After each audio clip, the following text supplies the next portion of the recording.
You say where we are. We are here. Well, here we are at Mid-America O2 Fest 2022. It's been a couple of years since the fest ran. Pandemic got in the way of a lot of things, but here we're back again. All the big names are here. All the cool cars are here. Somebody said there may even be 100 cars at this event. As far as I know, this is the largest gathering of 2002s and other O2 cars anywhere, US or anywhere else.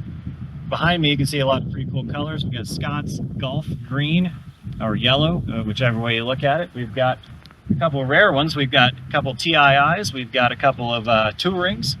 And we've got a couple 2000s and a 3.0. We've got a four-door 2000. All kinds of cool stuff showing up this time. So it's not just 2002s. There's even an early 1600. But so far, we have driven down here from Eureka Springs. We're here in Rogers, Arkansas. We drove through the War Eagle Mill, which is a functioning flour mill there on the river. Got some cool drone shots of the river, and Katie, awesome photography, got everybody coming over the bridge, so that was pretty cool. And now we're in Rogers for lunch, and we're just gonna look at some cars.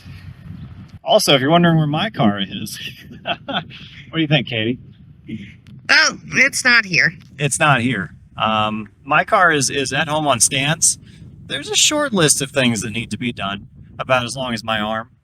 It does need, you know, the engine sort of, you know, put together a little bit. Yeah. Just minor stuff. We could have had it done in 30 minutes, you know, but if we were one of those TV crews, we could have it done in 30 minutes.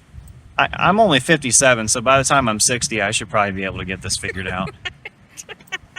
It'll be here one day, but for now, I just love looking at all these cars. I love the people in the community at this show. It's one of the last great free shows in the car world, and it's just really good company. So let's go look at some cars. This is my friend Scott. This is his Golf TII. Pretty old paint job. Not new, but it still looks really good. On that note, there are a lot of cars here that are either original paint or they are original owner. Some of these guys bought these brand new way back in the day, and they've still got them. Because this was a special car even when it came out back in the 70s and 60s. This is a very special one. This is a Bauer Targa.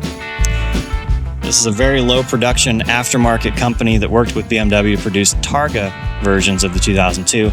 This beautiful houndstooth interior. One of the best interiors. Absolutely gorgeous. And obviously this one is nearly perfect. As many of these are. This is more my speed. This is a faded Malaga, a square tail car.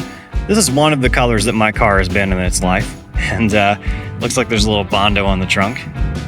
That's more my speed. Got a little sweat on it. There is a Touring. Touring, I don't believe, was ever sold in the United States. And what makes it a Touring is that back there. You come back to the back, and instead of being a coupe, it is a wagon, or a hatchback, if you will. Here's a Bauer Cabriolet, 1600. Again, a very, very rare car. Weird to see even more than one Bauer here, but here's another Bauer Targa.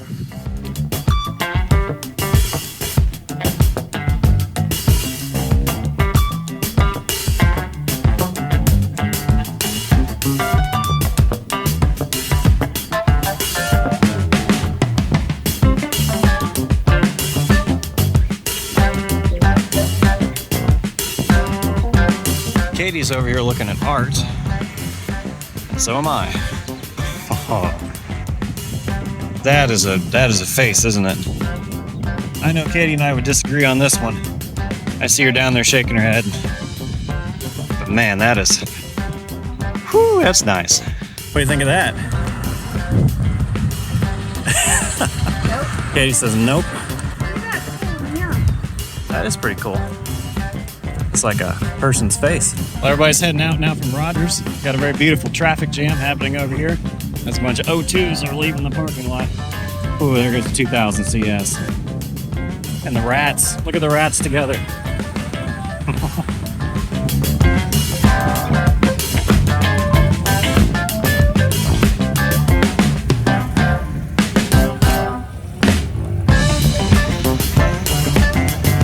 We're now leaving Rogers/Bentonville. We had a really nice lunch. Katie introduced me to something called boba tea. Am I saying that right? Yes. Very, we took a detour and we went to Montaignac, which was I'll put a link in the description. You gotta look at this place. It's this eccentric, sort of very jaded, very depressed presidential candidate built this town with this very lavish resort, and then decided that civilization was ending and that he needed to build a pyramid so that future generations could see the proof that 20th century civilization existed. This is all built in the early 1900s, only to be then flooded in the 1940s when the Army Corps of Engineers built a dam. So all this guy's legacy, the entire town and everything like that, born, lived, and died, and then got flooded. It's a fascinating story, and we got to see a little bit of the ruins of that. Damn. Damn. Damn. Damn. Damn. Damn. So now we're making our way back up through the north side of Eureka Springs. We're going to come back into town, do a little tooling around Eureka Springs, and then see more cars. What do you think of all these cars, Katie? I think they're really pretty and cute. You just don't see colors like that in modern cars, you know? No, you really don't. I think the blue that I have is probably the most exciting color that we've had in a long time on cars. Yeah. Toyota's doing some good stuff now. Mm-hmm. But just cars were so beautiful at the time, especially with the chrome bumpers. Such a cool selection of them to see in one place. And I don't really know anywhere else you could see all of these in one place. It's really cool. Pretend that I'm your man. That's exactly the way that I want it. That's exactly the way that I am. And you're coming with your trouble, taking it downtown every night. I can never place the stars that night above you. My hands on the ground, and you know I'm right. You wait so long. You wait so long.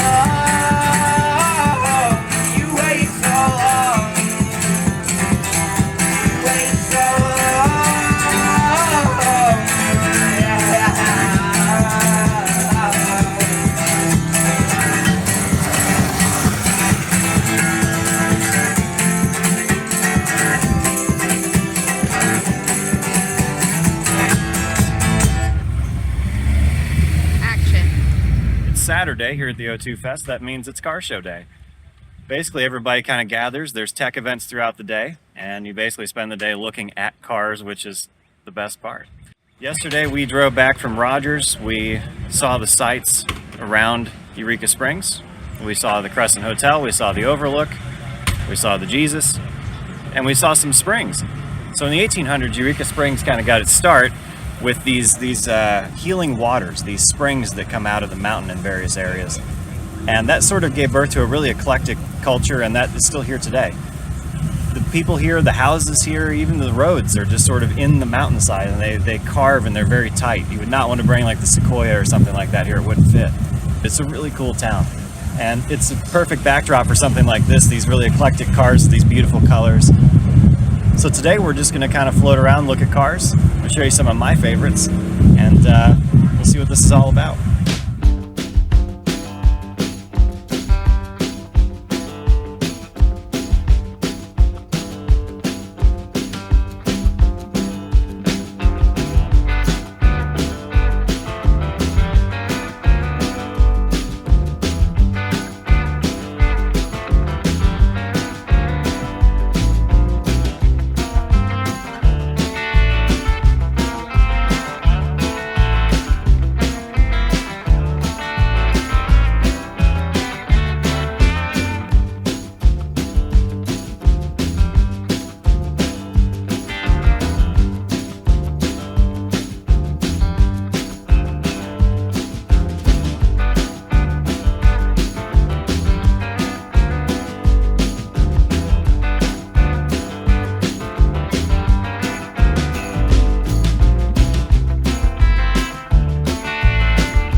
This is a 1969 Bauer Cabriolet. So BMW actually never made a convertible version of the O2s.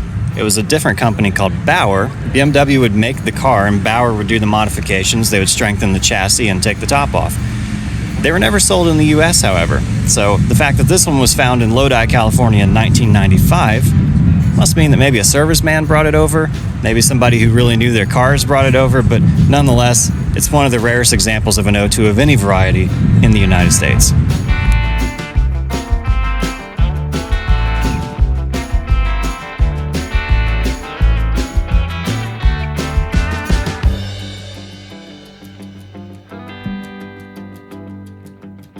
is Hal's E9. I like it because it's sweaty, of course. Got a little rust going on. I noticed overnight. Hal's going to really appreciate me showing this off, that it leaked in the windshield, so that's interesting. You just don't see these outside of like museum quality condition. They're always in incredibly good shape. And not only is this one a little rough around the edges, he hauled a trailer with it. He brought this really funky looking 2002 trailer. I've never seen anything like this, and it's probably sacrilege to some degree, but there it is. This is another one of my absolute favorites. This car was apparently flooded in Hurricane Ida. Had water like 16 inches deep, and yet here it is in the show, looking as good as ever. I think it looks really good. Some people are all for the shiny and restored and beautiful and all that. I see beauty in this. This car's telling all the stories it's ever told right now. In fact, that's not even the original paint, but it's worn like you would expect original paint to wear. It's here on the road. It drove all the way here from Louisiana, several hours on the road, and it's going to get them home safely. And you know what? That's what a car is about. In fact, this car highlights my favorite thing about this show, really, besides the people. There are 3 trailers parked over there. Jefferson City, where I'm from, is home of Shelby Fest, where Mustangs from all over the country come to Jefferson City to meet and talk Mustang stuff or whatever. There's like an entire parking lot dedicated to trailers and enclosed trailers and flatbeds and all this and that. 3 trailers at this event. And people are driving like restored to the hilt examples. There's an M5 over there. There's Tourings, you can't even get those in the US. And they drive them because these are meant to be driven. These are drivers' cars. And I think that speaks volumes to the kind of people that are here and just how special these cars really are.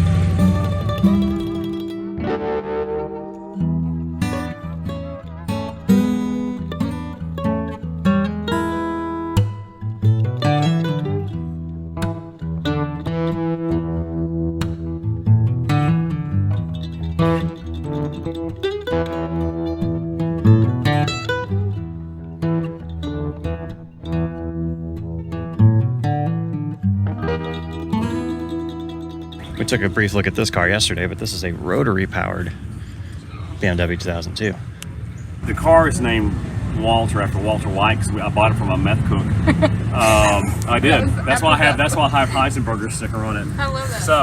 So we got the car home, and the whole back, the back quarters, everything was rusted. The hood, the front fenders, the back quarters, the deck lid. There was no structural rust, but so we cut the entire back of the car off.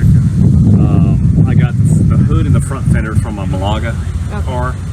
The doors are the only thing that weren't rusted on this car, so I got the doors. This back quarter and the back of the car is off of Atlantic O2, that's this color, and then the deck lid is off of an Inca, and then the far side was off of a Nevada car. I did all the body work. I took it to paint. I had the whole car painted Chamonix white, which is what's on the roof. And I got an orbital because I could envision what it would look like. It took about 10 hours. And I would, you can't have 2 people do it because the pattern will change, right? So I just kind of ground and I just had the orbital and until I got that, and then he told me, he's like, leave the roof white and put a roof rack on it. I'm like, man, that's a great idea. So Wow.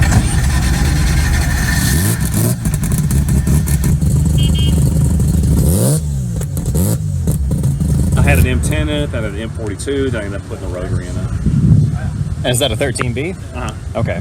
That's, about 180, 200 of the wheels, which is plenty for one of these cars. Sure. My buddy's got a 13B in his 02, and he's got 450 horse. He's got a big turbo on it, and that car's insane. Wow. It's like too much. Yeah, it might be.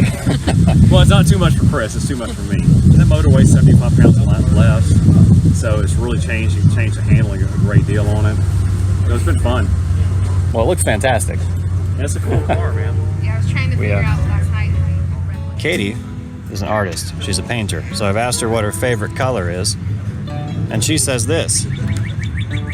I don't know my colors all that well, but I think this is Atlantic. Was it Riviera? I can't remember. I think this might be Riviera actually, but happens to be one of my favorite cars here because it's a little rough around the edges. I always like that. All right, it's mid-afternoon. Flew the drone a little bit, got some really cool shots. The wind's picking up, but it's perfect temperature for this event. One year it rained so much they had historic flooding, and that is definitely not happening this time. We also had the tech quiz, which it's a really neat thing that they do every year. And I can't show you the exact things, but they have parts laid out on the table, and they ask you what those parts correspond to. And so basically, I just guessed about 30 times because they're little things. There was a bag of rust, and they said, which part of the car did this rust come from? There were some, springs, and they said, where do these springs come from? Are they from a TII? Are they from an Alpina? Are they from an early carbureted car? Are they from a dual carb car? Very intricate things that you probably won't know unless you've taken a lot of these cars apart, like a lot of these guys have. I'm bald. And then we also get to put our raffle tickets in the various raffle items. There's some art, there's some t-shirts, there's some maintenance items like brake drums, spark plugs, seat belts. There's a GPS odometer in there. And there's even little things like one of the members made some cup holders. So it's a little way to give back to the community. You can buy extra raffle tickets and kind of help support the event that way. So now we're waiting on a group photo, and then we're gonna have dinner, we're gonna have some barbecue, and then we'll do the door prizes and the raffle, and that'll be Saturday night.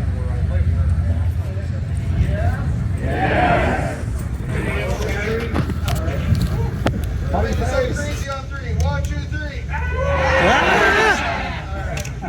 Very cool. Thank you. Keith, I'm going to do this. What do you think, Mike? No more than I have to.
Trying to sneeze.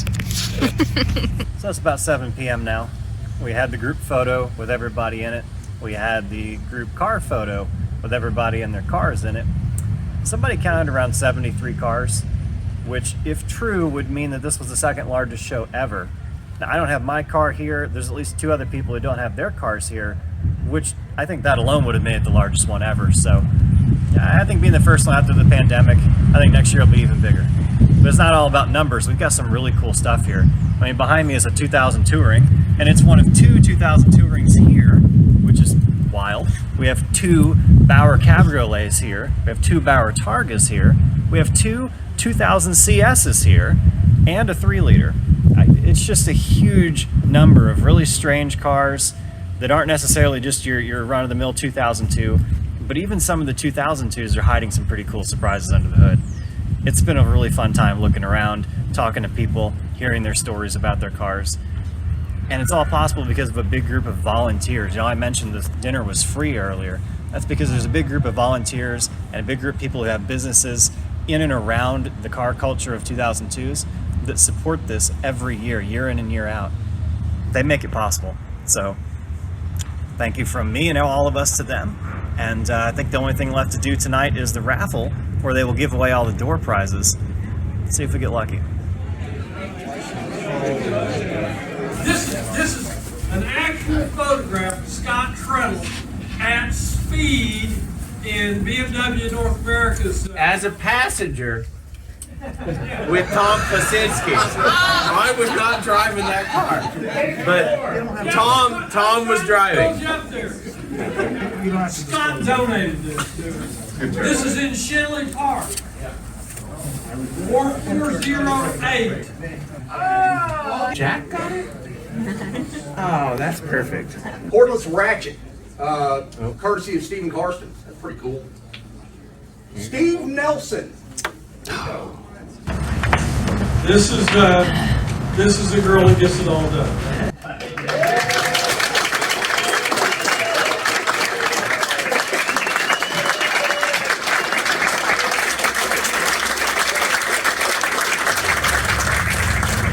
Well, it's about 9:30 p.m. We just had the raffle and the awards ceremony. They give away awards every year for a couple things. Person who drove the farthest to get here, the person who had the hardest luck trying to get here. And my friend Scott actually won an award, kind of like People's Choice. It could have been his car, it could have been his personality, People's Choice out of the people they asked. And it's funny because Scott also won a bunch of stuff in the raffle, a bunch of maintenance stuff, a fuel pump, oil filter, wipers, alternator belt. Like, he was cleaning up. So that's really cool because he just bought another project car. We're just gonna walk around and look at the cars a little bit more and get up in the morning, look at them again. What does Katie think? It was neat. I've never been to like a free event like this. Oh, that's something else. Yeah, we realized while we were in there that there are no vendors at this. There's no selling anything at this. And there's no paid food either. All the meals that we got here were free. My understanding is all the food was provided by Terry Sather, who has a BMW shop down in Texas. And he provides the food pretty much every year. And then other people who have other various businesses or affiliations with the club either donate the raffle items or they sponsor other various aspects of this. We of course pay for the hotel rooms here, but pretty much everything else is free. And there's not vendors lining the streets of this. This is just one of these like pure events. It's just cars, just people. There's not much of that left. Mm-hmm.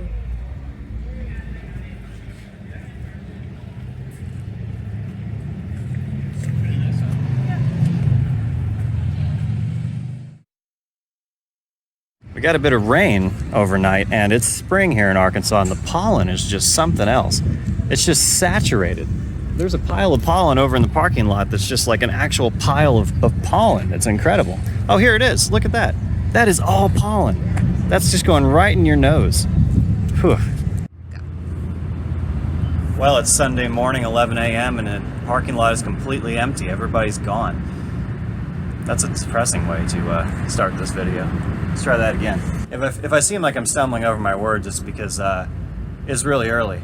Katie told me that I don't like waking up in single-digit hours. And I don't even like waking up before noon, it turns out. So, you know, we're doing the best we can. Last night was a lot of fun. After the raffle, we all sort of hung out in the garden and shared stories and talked about cars. It was just great. And that got me thinking about why I come to this event at all. You know, I met some people here who didn't even have their cars here. There was one gentleman who, this is his first time and he didn't bring his car. And I thought to myself about any other car show that I would go to without my own car. Because if you know, that's a weird feeling. You show up not even in an old car, just this, you know? And you're not in your O2 and you're not sharing in all the events and everything. We didn't ride along with anybody. And we still had a really good time. And I think that's down to the people.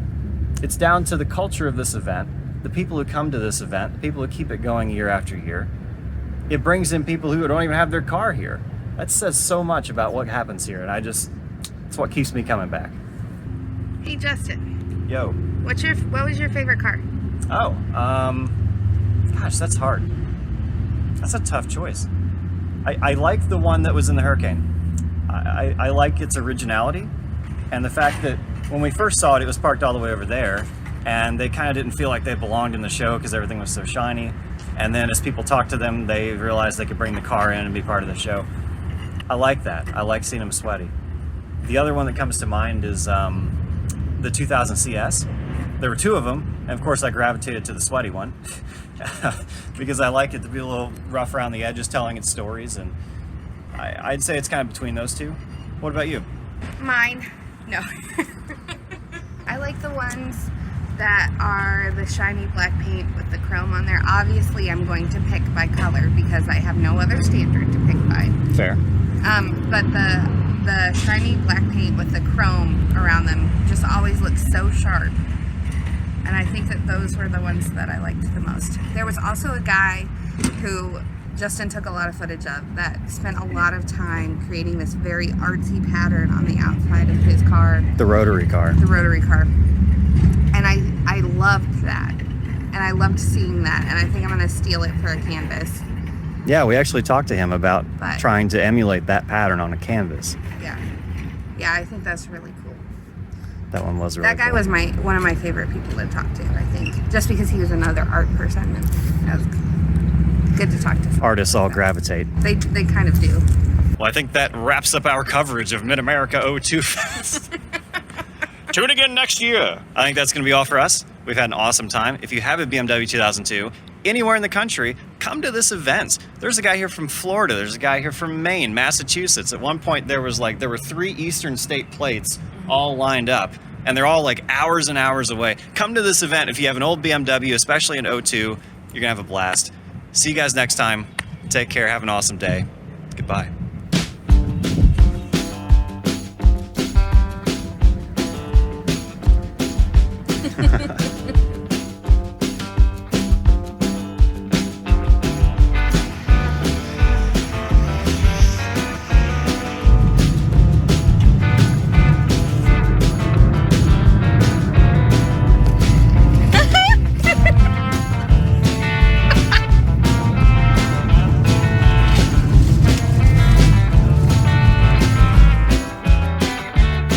Do you feel inspired, Katie? Only to grow taller, so I can actually do you want to know the price of this? Hit me. $1.1 million. What? It is, you can't tell by looking at it, it does go back pretty far.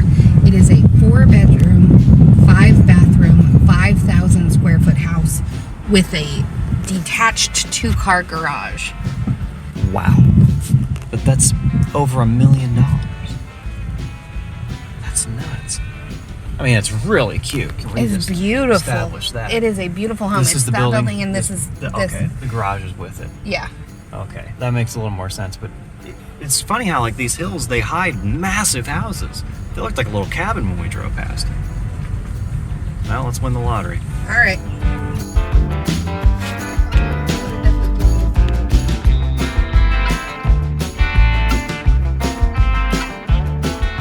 They're coming.